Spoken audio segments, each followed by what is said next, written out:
Welcome, everybody, to Secret Service with Sheldon Harris. We are so excited to have Sheldon join us today.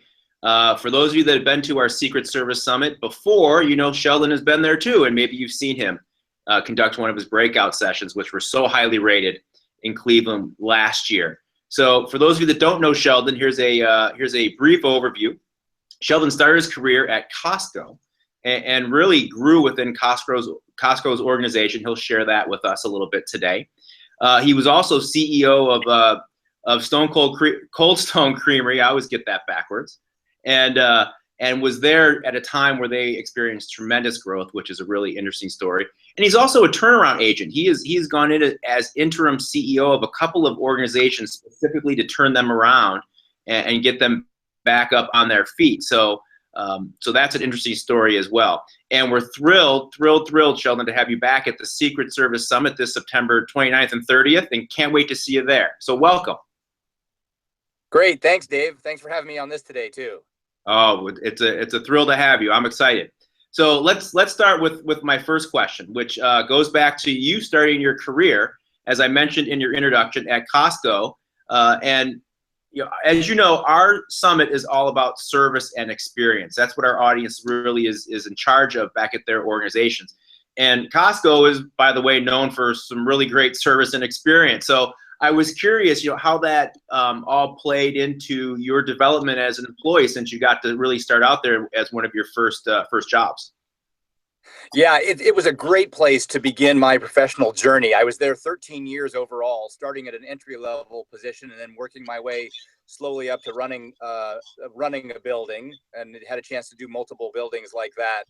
But what was interesting about it is, you think about the Costco today is not the same as the Costco back in the day. We had so many learning things along the way.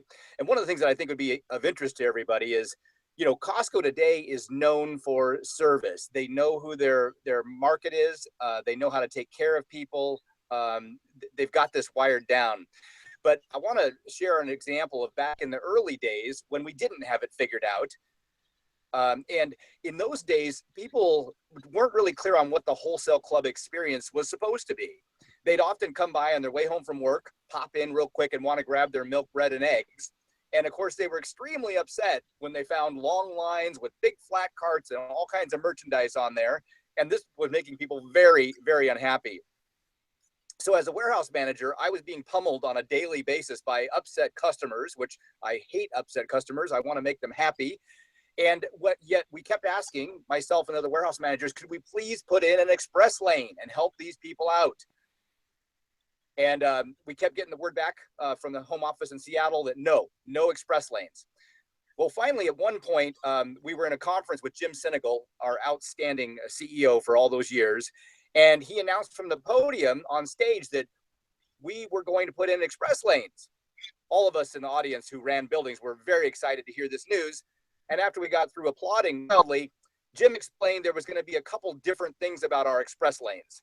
The way our express lanes would work is if you saw a flat cart stands and it had what you believed was going to be $1,000 or more, you were going to open a new check stand right now to process that order. That's how our express lanes are going to work. Well, as you can imagine, we were in stunned dismay at that moment. It was hard, and he held us accountable for executing on that. It wasn't just the shallow words. But I'll tell you what it did, Dave, is it got us focused on who is our core customer. And while we might welcome other customers in the store, our core customer was that small business owner or the person who was coming in to make substantial purchases. That was our core customer. And Jim had the vision and foresight to focus our efforts on our best customers, on our core customers, and not be distracted by just trying to get more customers. And I think that was a great lesson in service. I would say so, and I would imagine that it's a lesson that you've taken with you as you built your career at other places. Absolutely. I mean, it's today, as you know, I'm a part of CEO Coaching International, and I coach CEOs around the world in a variety of cultures and businesses and industries. But one of the places that people often get off track is they just think more business is good business, instead of focusing on what is the business we should say yes to and what is the business we should say no to. Good point. Good point. And every once in a while, there are some customers out there that need to be fired, right? That happens from time to time. Yeah, and it can happen on an individual basis where a customer is you're not suited to serve them to their level of expectation, right? And you're just creating an unhappy relationship. But it can also happen just from not getting clear on what is your core target demographic you're going after. And it's easy to chase pools of customers that are not in that core, and that actually pulls you away from doing a better job with your core customers. Ah, great point. So I want to shift gears a little bit before we get into CEO Coaching International, which I want to talk about last because it's such a cool thing that you do for your job now. I want to talk a little bit about your time at Cold Stone Creamery because it's a pretty interesting story, right? When you got there, I think there were about 12 stores, right? It was little known, kind of just starting out, and your tenure there, which I believe was about 10 years. By the time you left there, you were over 1,400 stores, not only domestically but internationally. Can you take us through that journey a little bit? Because the reason I ask is so many attendees of the Secret Service Summit are in growth mode, right? They are going through that right now and dealing with the struggles that creates. And there's so many lessons from this. I could spend much longer than we have sharing them, but let me emphasize a couple things that I think will be relevant for everybody watching this. The most important components of leveraging and managing rapid growth like we experienced at Cold Stone Creamery is really about people and process. And I know, sexy, cool ideas like the latest and greatest breakthroughs, but they are the fundamentals that make rapid growth possible. So getting the right people, I think everybody understands what that means. Getting people who can lead you to where you're going rather than just help you from where you've been. But let me speak for a moment about the processes, because this is what CEOs struggle with. Everybody wants to grow, but few have the discipline to put the foundation in place to sustain and support that growth. And what I mean, first thing you've got to do before you start trying to expand is make sure is replicatable, that you've got a replicable process that can be effectively transferred to other people to do. So if you think about the early stage of a concept, you're really relying on some all-stars that just get it. I mean, their DNA is wired to figure it out, get it done. But when you really want to grow, you can't just bank your future on finding that unique niche of person who just gets it and can figure it out without a playbook. Systematize it. You've got to work through you do these steps in sequential order, you will be set up for success.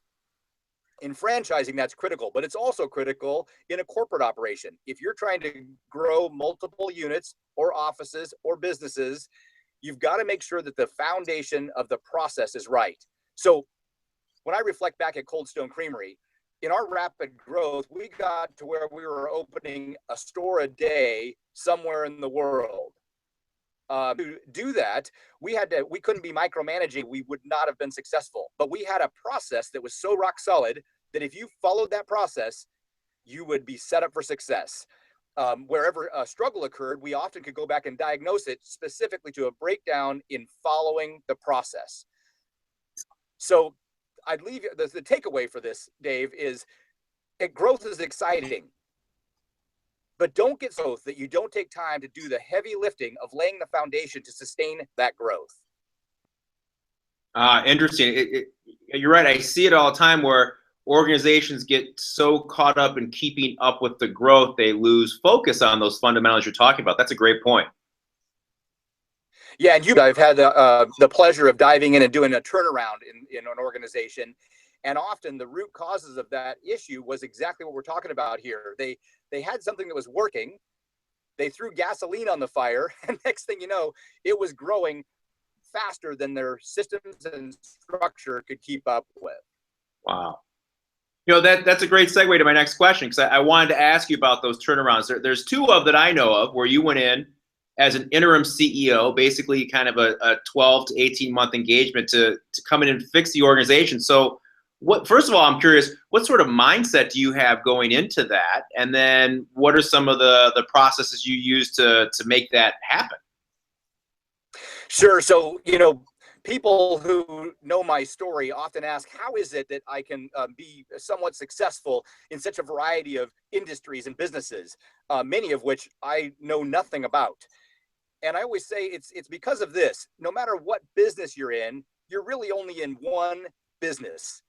And that business is the people business. It's the people business. So, in fact, at Cold Stone Creamery, we stole a page out of Howard Schultz' playbook from Starbucks, and we said, we're not in the ice cream business serving people. We're in the people business. And I think if you get down to the fundamentals of people, that is usually the source of all success or all struggles comes back to the people. So when I think about the turnarounds I've done, the business fundamentals were really effective and in place. But what was missing was the right people in the right roles. And I know that that's probably something that gets talked about too much and maybe not acted on enough. When I look at that, getting the right people in the right roles, what occurs to me and what I see in companies around the world that I work with is there's often this, leaders often have a of how to deal with, at least have a metric. They can track their performance, they can measure it, and it's a pretty clear thing to address. But you see, I believe that performance is only half of the issue. I define performance as how does an individual contribute to our collective success as an individual contributor.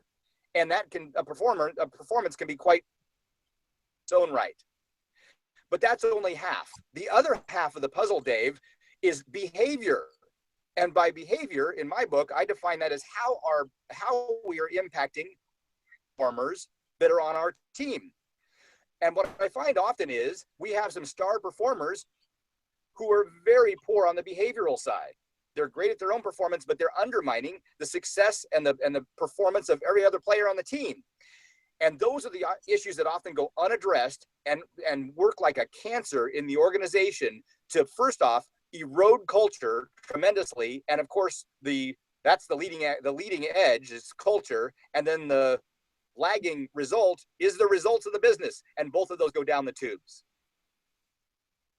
You know, that's such an interesting point too, because if you have a high performer that's bringing that poor behavior to the organization and bringing those issues, a lot of times they're seen as untouchable, right? As long as they keep doing what they do as far as the results, no one's going to mess with them.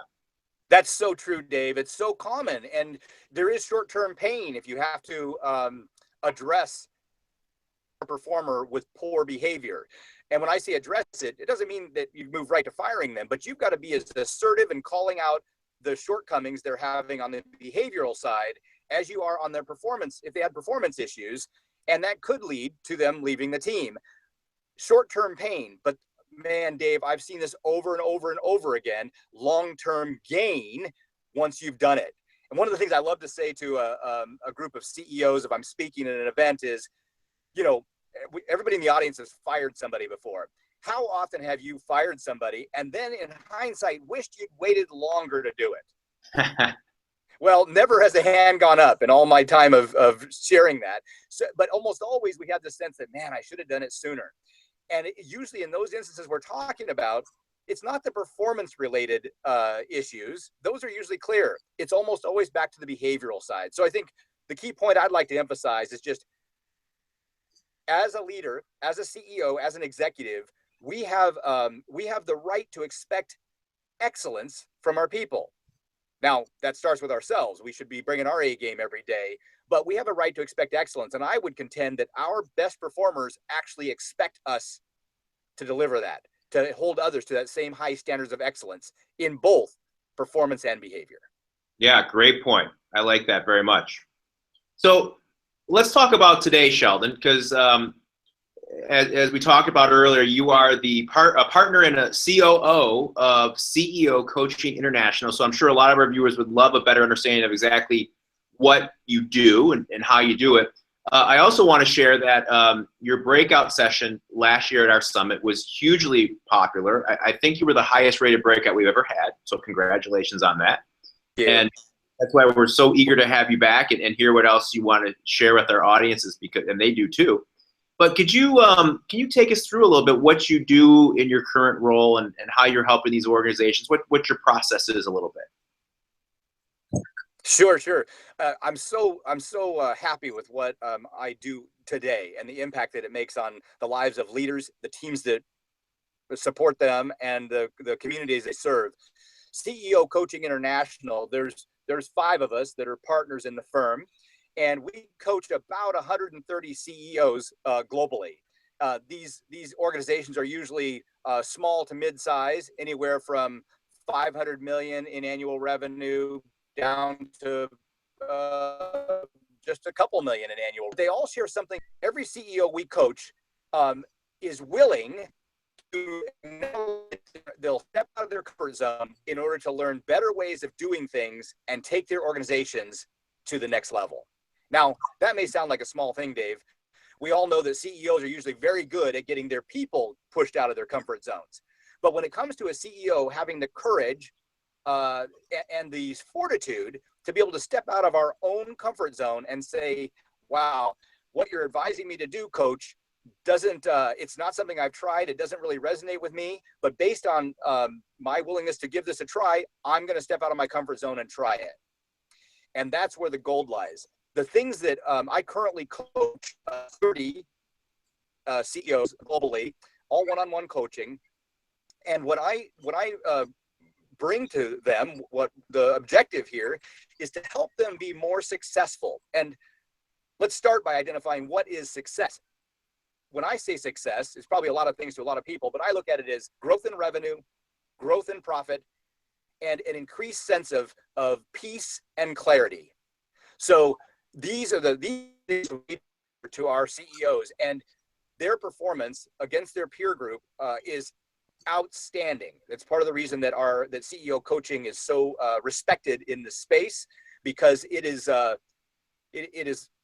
the impact on the organizations is nothing short of remarkable. So when we're coaching them one-on-one, what I'm always advising my clients is there's a core set of best practices that these CEOs consistently use around the world in different industries, different businesses, different life stages of their life cycle of the business.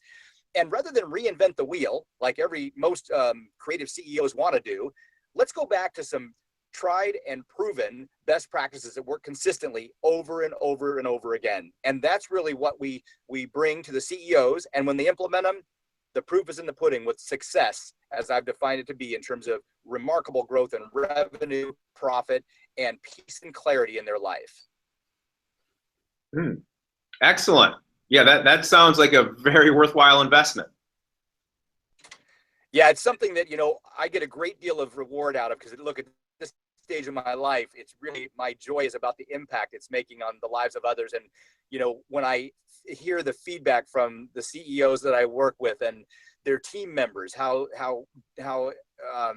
it just makes this so rewarding. Again, it's all about what is success for that organization and for that CEO.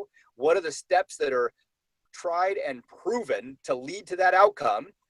Understanding what's going to get in our way so we can anticipate it, and also having a plan to hold the CEO and the organization accountable to following through on the actions that we know will lead to success. And it's one of those keep it simple, stupid things, Dave. It's like this, interestingly, is not rocket science. It's very straightforward, but that is often the pieces that are most often missed. Wow. Great point. So we've only been talking, I don't even know, for like 10, 15 minutes, and you've thrown out so many great points already. Here's my last question for you. And I know that an audience member at the Secret Service Summit here in Cleveland in September is going to take away so many things from hearing you speak. But I want to ask you, what are the 1 or 2 things that you hope people take away after they hear you present? Yeah, that's a great question, Dave. And I love what you guys are doing with the DeJulius Group and the way the people you bring together and what you create at this event and the work you do all year long. It's remarkable. And the idea of we're here to serve people.